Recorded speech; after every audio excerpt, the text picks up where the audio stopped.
Hi, my name is Yana. I'm a newborn and maternity photographer, and I'm here at my studio right now, and this is Lucy Photography. Today I will be talking about a wrapping technique for newborns that I'm very fond of. I call this one crisscross. I thought this one would be great to share because it's simple to accomplish, yet it looks beautiful in a photo, and that's what we want. It's also very easy to remove without disturbing the baby, so you can continue workflow seamlessly, which is always a bonus. Okay, let's get started. Before I start with the wrapping, I make sure that my setup is ready. And today we'll be posing our baby in this bowl. We have a sweet baby girl today as our model. She's 10 days old. I should mention that we usually photograph newborns within the first 2 weeks after birth. That's when they're still tiny and sleepy and comfortable in those cute curly poses. So now I have this baby on my lap with this wrap centered underneath her. I want you to notice that I'm using one of my smaller wraps for this particular technique. I don't need a lot of fabric here because I'm not going to be swaddling her like I would if she was awake. This is more decorative than functional, so I make sure she's nice and sleepy first. I start by crossing her feet and placing her hands on her chest. First, I take one of the ends of the wrap and bring it to the other side, while I'm holding her feet and her body in place. Now I take the other side and cross the two ends in the middle. I make sure it's tight so the baby's hands and feet stay in place. I don't make a knot here, I just crisscross the two ends and twist them once. Now I just tuck in the ends under the baby on both sides. I don't need to secure the ends anywhere. Once I put her down, her own weight will be enough to keep the wrap in place.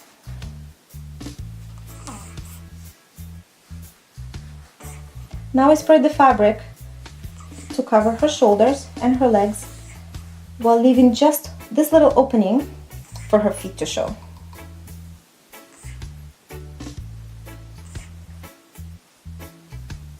I don't worry about her hands just yet because once I move her, she might make fists and we'll have to start over again. So I just keep them close, but I don't have to worry about the hands completely just yet. And finally, to complete this bundled up look, I'll use this little bonnet.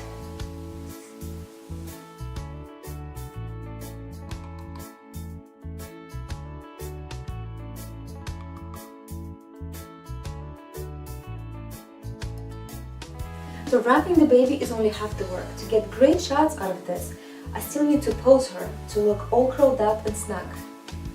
Underneath this layer, I already have some posing beans and rolled up towels to hold her in place and to help with the pose. After I put her down, I adjust the pose by tilting her head and placing her hands where I can see them, while making sure her fingers are nice and flat.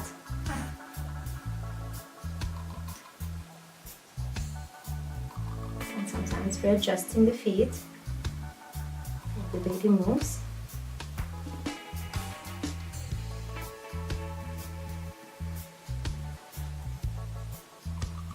And just adjusting all the little details all around. Details are super important. I want to bring your attention to the light here. When we photograph newborns, we always try to direct the light to come down their face and their body. Adding an angle to this light makes it even better.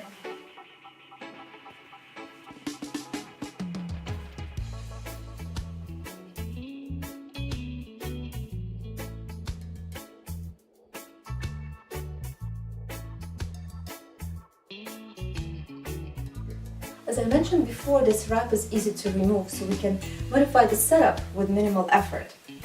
I'm just going to untag the wrap, just untag the ends of the wrap, and take off the headband and maybe position it to the side so I can get a completely different setup. I can also change the hat for a headband and add other details.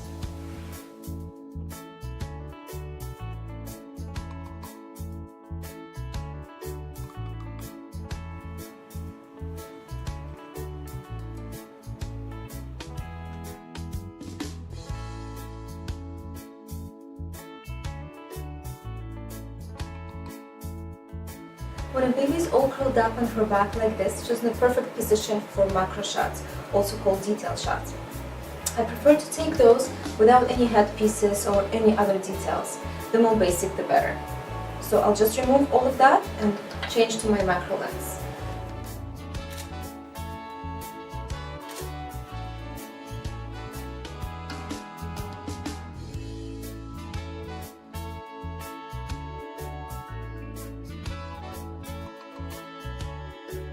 And that's a wrap on the wrapping technique. I hope you enjoyed this quick tip because I have much more to share. I teach all this and more at my workshops, which are much more complete and hands-on. If you can make it to one of my classes, I will teach you everything I know about newborn maternity photography, from start to finish, all about post-processing, editing, and even the business aspect of it all. It's not just about the art, you know. For more information about my workshops, please click on the link at the end of this email message, and I hope to see you in one of my classes soon. Thank you so much for listening. Bye for now.